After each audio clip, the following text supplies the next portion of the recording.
Abraham Ozler directed by Midhun Manuel Thomas. ഈ സിനിമ ഒരു ഇമോഷണൽ ഡ്രാമ ത്രില്ലറിനോ മെഡിക്കൽ ഡ്രാമ ത്രില്ലർ എന്നൊക്കെ വിളിക്കാൻ പറ്റുന്ന ഒരു സിനിമയാണ്. സിനിമയിലെ പ്രധാന കഥാപാത്രം എബ്രഹാം മോസ്ലറിനെ അവതരിപ്പിച്ചിട്ടുള്ളത് ജയറാമാണ്. ജയറാമിനെ കൂടാതെ ജഗദീഷ്, സായ്കുമാർ, സൈജു കുറുപ്പ്, അനശ്വര രാജൻ, ദിലീഷ് പോത്തൻ, പിന്നെ അറിയാമല്ലോ ഏറ്റവും പ്രധാനപ്പെട്ട ഒരു റോളിൽ മമ്മൂട്ടിയും ഈ സിനിമയിൽ അഭിനയിച്ചിട്ടുണ്ട്. സിനിമയുടെ പ്ലോട്ടിലേക്ക് വന്നു കഴിഞ്ഞാൽ ലോകത്തിലെ തന്നെ ഏറ്റവും സ്ട്രെസ് ഫുള്ളായിട്ടുള്ള ജോലി അറിയാമല്ലോ, കേരള പോലീസാണ്. കേരള പോലീസിലെ ഒരു പോലീസുകാരനായിരുന്നു നമ്മുടെ ജയറാം അവതരിപ്പിക്കുന്ന ഓസ്ലർ.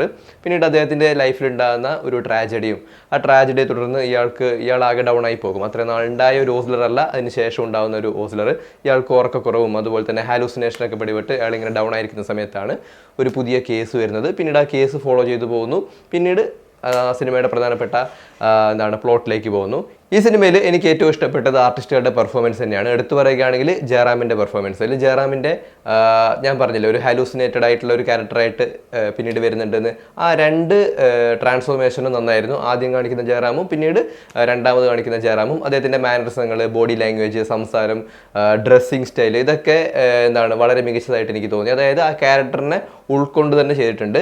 മറ്റൊരു പെർഫോമൻസ് ജഗദീഷിൻ്റെതാണ്. ജഗദീഷ് കഴിഞ്ഞ കുറച്ച് നാളായിട്ട്, അതായത് കഴിഞ്ഞ വർഷം 2023 അദ്ദേഹം തിരഞ്ഞെടുത്ത കഥാപാത്രങ്ങളെ കുറിച്ച് നമ്മൾ മുമ്പ് സംസാരിച്ചിട്ടുണ്ട്. അപ്പോൾ അതിൻ്റെ ഒരു കണ്ടിന്യൂഷൻ പോലെ തന്നെയാണ് എനിക്ക് തോന്നിയിട്ടുള്ളത്. വളരെ ഡിഫറെൻ്റ് ആയിട്ടുള്ള ക്യാരക്ടർ വളരെ മികച്ച രീതിയിൽ തന്നെ ചെയ്തിട്ടുണ്ട്. ഇനി മറ്റൊരു ആള് മമ്മൂട്ടിയാണ്. മമ്മൂട്ടി വളരെ പ്രധാനപ്പെട്ട ഒരു ക്യാരക്ടറിനെയാണ് ഈ സിനിമയിൽ അവതരിപ്പിച്ചിട്ടുള്ളത്. അദ്ദേഹത്തിൻ്റെ ബോഡി ലാംഗ്വേജും അദ്ദേഹത്തെ പ്രസൻറ്റ് ചെയ്തിട്ടുള്ള രീതിയും അദ്ദേഹത്തിന് കിട്ടിയിട്ടുള്ള ഇൻട്രോ ഒക്കെ അതിഗംഭീരമായിരുന്നു. അതുപോലെ തന്നെ എനിക്കൊരു പ്രശ്നമായിട്ട് തോന്നിയത് അദ്ദേഹത്തിൻ്റെ സൗണ്ടാണ്. അതിന് ഡബ് ചെയ്ത് അങ്ങനെ ആക്കിയതാണോ, അല്ലെങ്കിൽ ആ ക്യാരക്ടറിന് വേണ്ടി ആ സൗണ്ട് അങ്ങനെ ആക്കിയതാണോ, അല്ലെങ്കിൽ എന്തെങ്കിലും പ്രശ്നം വന്നതാണോ എന്ന് എനിക്കറിയില്ല. ചിലപ്പോൾ എൻ്റെ പ്രശ്നമായിരിക്കും. പക്ഷേ ആ സൗണ്ടിന് എന്തോ കുഴപ്പമുള്ളതുപോലെ എനിക്ക് ഫീൽ ചെയ്തു. വേറൊന്ന്, ഈ സിനിമയിലൊരു സോങ് പ്ലേസ് ചെയ്തിട്ടുണ്ട്. മമ്മൂട്ടിയുടെ തന്നെ പഴയൊരു സിനിമയിലെ പൂമാനമേ ഒരു രാഗമേഘം എന്നുള്ള സിനിമ, ആ പാട്ട് ഈ സിനിമയിൽ ഉപയോഗിച്ചിട്ടുണ്ട്. ആ സോങ് പ്ലേസ് ചെയ്തിട്ടുള്ളത് വളരെ അടിപൊളിയായിട്ട് എനിക്ക് തോന്നി. അതായത് റീമേക്ക് തന്നെയാണ്, പക്ഷേ ആ സോങ്ങിനെ നശിപ്പിക്കാത്ത രീതിയിൽ വളരെ ബ്യൂട്ടിഫുൾ ആയിട്ട് തന്നെ പ്ലേസ് ചെയ്തിട്ടുണ്ട്. ആ സിറ്റുവേഷന് യോജിക്കുന്ന രീതിയിൽ തന്നെയാണ് ആ പാട്ട് പ്ലേസ് ചെയ്തിട്ടുള്ളത്. ഈ സിനിമയുടെ ഇന്റർവെല്ലിന് ശേഷം വലിയൊരു ഫ്ലാഷ് ബാക്ക് സ്റ്റോറി കൂടി വരുന്നുണ്ട്. അപ്പോൾ ഫ്ലാഷ് ബാക്ക് പോർഷനിൽ പ്ലേസ് ചെയ്തിട്ടുള്ള ആർട്ടിസ്റ്റുകളൊക്കെ വളരെ നല്ല രീതിയിൽ തന്നെയാണ് പെർഫോം ചെയ്തിട്ടുള്ളത്. വളരെ ബ്രില്യൻ്റ് ആയിട്ട് തന്നെ അവർ അഭിനയിച്ചിട്ടുണ്ട്. ആ ഭാഗത്താണ് നമ്മുടെ അനശ്വര രാജനൊക്കെ അഭിനയിക്കുന്നത്. അപ്പോൾ അനശ്വരയുടെ ക്യാരക്ടർ ആസ് യൂഷ്വൽ വളരെ നല്ല രീതിയിൽ തന്നെ അവർ ചെയ്തു. കിട്ടിയ റോള് വളരെ മികച്ചതായിട്ട് തന്നെ ചെയ്തിട്ടുണ്ട്. അതുപോലെ തന്നെ ആ ഒരു കാലഘട്ടം, ഒരു 1989 ആ ഒരു കാലഘട്ടം റീക്രിയേറ്റ് ചെയ്തതും വളരെ മികച്ചതായിട്ട് എനിക്ക് തോന്നി.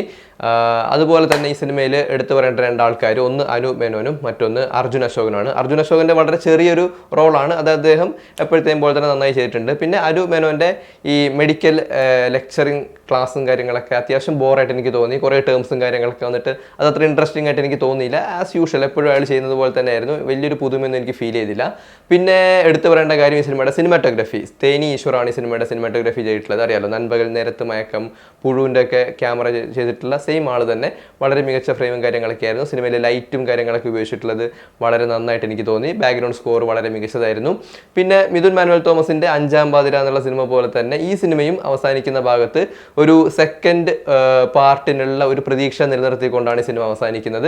പിന്നെ വലിയൊരു ത്രില്ലോ കാര്യങ്ങളൊന്നും എനിക്കങ്ങനെ ഫീൽ ചെയ്തില്ല. കാരണം ഞാൻ ഈ റിവെഞ്ച് ത്രില്ലർ അല്ലെങ്കിൽ ക്രൈം ത്രില്ലറൊക്കെ ഒരുപാട് കണ്ടിട്ട് നമുക്ക് ഒരു ഫ്രഷ്നെസ് ഒന്നും നമുക്കങ്ങനെ ഫീൽ ചെയ്യില്ല. പക്ഷേ വലിയ കുഴപ്പമില്ലാത്തൊരു സിനിമയാണ്, കണ്ടിരിക്കാം, വലിയ കുഴപ്പമൊന്നുമില്ല. ഏറ്റവും അടിപൊളിയായി തോന്നിയത് മമ്മൂട്ടിയുടെ ക്യാരക്ടറിനെ പ്ലേസ് ചെയ്തതും ആ ക്യാരക്ടറിന് കിട്ടിയ ഇൻട്രോയുമാണ്. അത് ഗംഭീരമായിരുന്നു. അതുപോലെ തന്നെ ജഗദീഷിൻ്റെയും മമ്മൂട്ടിയുടെയും ഒരു ഡയലോഗ് ഡെലിവറി പോർഷൻ വരുന്നുണ്ട്, അത് കിടിലമായിരുന്നു കേട്ടോ. ഗംഭീരം എന്ന് വെച്ചാൽ അതിഗംഭീരം. വളരെ കുറച്ച് ഡ്യൂറേഷനേ ഉള്ളൂ, പക്ഷേ കിടിലമായിരുന്നു. ആ ഡയലോഗ് കഴിഞ്ഞ പാടെ തന്നെ ഈ നമ്മുടെ ഓസ്ലറും അതായത് ജയറാമും ജഗദീഷും തമ്മിലുള്ളൊരു കോൺവെർസേഷൻ ഉണ്ട്. ഒരു 2-3 ലൈൻസേ ഉള്ളൂ, അതും നല്ല ഗംഭീരമായിരുന്നു. ആസ് എ ഹോൾ നമുക്ക് കണ്ടിരിക്കാൻ പറ്റുന്ന ഒരു ത്രില്ലർ പടം. പക്ഷെ അങ്ങനെ വലിയ സംഭവമായിട്ട് എനിക്ക് ഫീൽ ചെയ്തില്ല. കൊള്ളാം, നൈസ് അറ്റംപ്റ്റ്.